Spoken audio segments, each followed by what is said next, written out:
साथियों नमस्कार। आप सभी का हमारे इस YouTube चैनल राजविका एकेडमी में बहुत बहुत स्वागत है।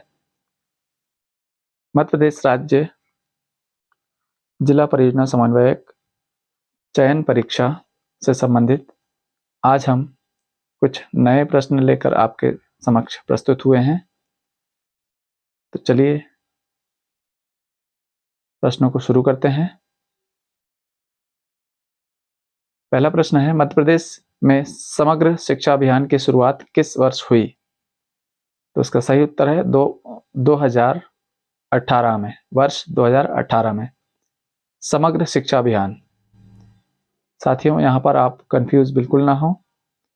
सर्व शिक्षा अभियान और समग्र शिक्षा अभियान दोनों में अंतर है। सर्व शिक्षा अभियान की शुरुआत सन 2001 में की गई थी और समग्र शिक्षा अभियान की शुरुआत सन 2018 में की गई। दूसरा प्रश्न है, समग्र शिक्षा योजना किन किन पूर्व योजनाओं का एकीकरण है?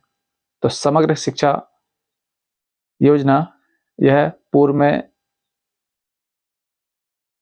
जो योजना चल रही थी, जिसे हम सर्व शिक्षा अभियान या ऐसे कहते थे, उससे संबंधित है। उसको मिलाकर RMSA राज्य माध्यमिक शिक्षा अभियान और शिक्षक शिक्षा या TE को मिलाकर समग्र रूप से एक नवीन योजना बनाई गई, जिसे समग्र शिक्षा योजना कहा गया है। समग्र शिक्षा अभियान के प्रमुख 3 घटक कौन कौन से हैं? इसमें है प्राथमिक शिक्षा, माध्यमिक शिक्षा और शिक्षक प्रशिक्षण। FLN मिशन या जिसे हम निपुण भारत भी कहते हैं का उद्देश्य क्या है? इसका उद्देश्य है कक्षा 3 तक के सभी बच्चों को मूलभूत साक्षरता एवं संख्या ज्ञान की प्राप्ति हो सके, यह सुनिश्चित करना है। अगला है, नवाचार योजना के अंतर्गत कौन कौन सी गतिविधियां संचालित की जाती हैं? इसके अंतर्गत स्थानीय भाषा शिक्षण, बाल मेले, पुस्तक मेले, नवाचार शिक्षण की प्रमुख गतिविधियां हैं। NIPUN निपुण योजना किस आयु वर्ग के बच्चों पर केंद्रित है? तो यह 3 से 9 वर्ष तक के बच्चों पर केंद्रित है। रेमेडियल शिक्षण का क्या उद्देश्य है? तो रेमेडियल शिक्षण कमजोर छात्रों को अतिरिक्त सहायता देकर सीखने के स्तर को सुधारना है। मध्य प्रदेश में विद्या सेतु कार्यक्रम किस संकट के दौरान प्रारंभ किया गया था? तो यह प्रारंभ किया गया था कोविड-19 के दौरान। विद्या सेतु कार्यक्रम के अंतर्गत कौन सा डिजिटल माध्यम उपयोग में लाया गया? तो इसका सही उत्तर है दूरदर्शन और रेडियो के साथ साथ व्हाट्सएप और दीक्षा ऐप के माध्यम से इसे अस्तित्व में लाया गया। विद्यावर्धन कार्यक्रम का क्या उद्देश्य है? तो उसका उद्देश्य है कक्षा 6 से 8 के छात्रों में गणित एवं विज्ञान की दक्षता बढ़ाना। विद्या सामग्री योजना में क्या क्या प्रदान किया जाता है? तो इसके अंतर्गत अध्ययन सामग्री, अभ्यास पुस्तिकाएं, कार्यपत्रक इत्यादि दिए जाते हैं। स्कूल चले हम अभियान का मुख्य उद्देश्य क्या है? तो इसका उद्देश्य है स्कूल से बाहर वाले बच्चों को पुनः स्कूल में प्रवेशित कराना।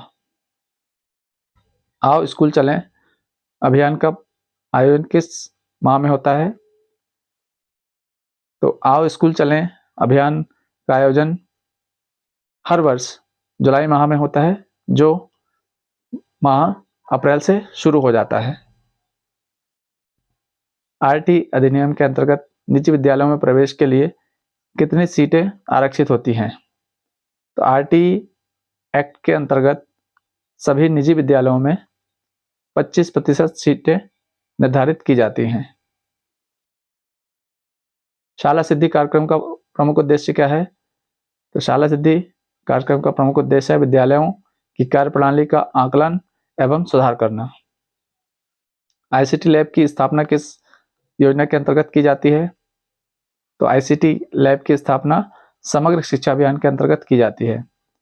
राष्ट्रीय उपलब्धि सर्वे, जिसे हम NAS भी कहते हैं, का उद्देश्य क्या है?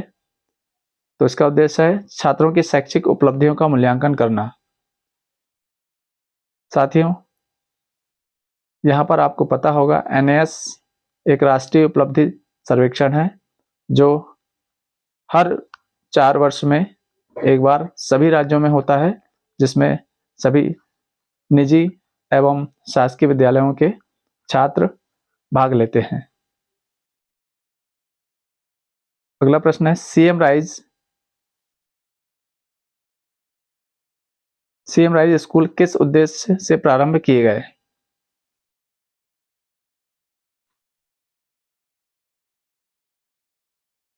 तो सीएम राइज स्कूल, जिन्हें अब हम शांतिनिकेतन विद्यालय के नाम से भी जानते हैं, ये सरकारी स्कूलों को मॉडल स्कूल के रूप में विकसित करने के लिए विकसित किए गए हैं। सीएम राइज स्कूलों में कौन कौन सी विशेष सुविधाएं दी जाती हैं? तो इन स्कूलों में smart class, digital labs, library, विज्ञान प्रयोगशाला इत्यादि की सुविधाएं दी जाती हैं। लास्ट प्रश्न है शिक्षक उत्सव किस उद्देश्य से मनाया जाता है? तो उसका सही उत्तर है बेहतर शिक्षकों के सम्मान करने के लिए शिक्षक उत्सव का आयोजन किया जाता है। साथियों, आपको हमारा यह वीडियो कैसा लगा?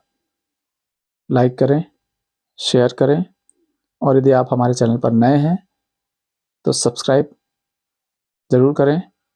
हम इसी प्रकार के वीडियो लाते रहेंगे जिसमें DPC परीक्षा, आगामी AEO परीक्षा, प्राथमिक शिक्षक, माध्यमिक शिक्षक एवं उच्च माध्यमिक शिक्षक परीक्षा के लिए कुछ महत्वपूर्ण जानकारियां होंगी जो आपकी परीक्षा में सहायता करेंगी। Thank you.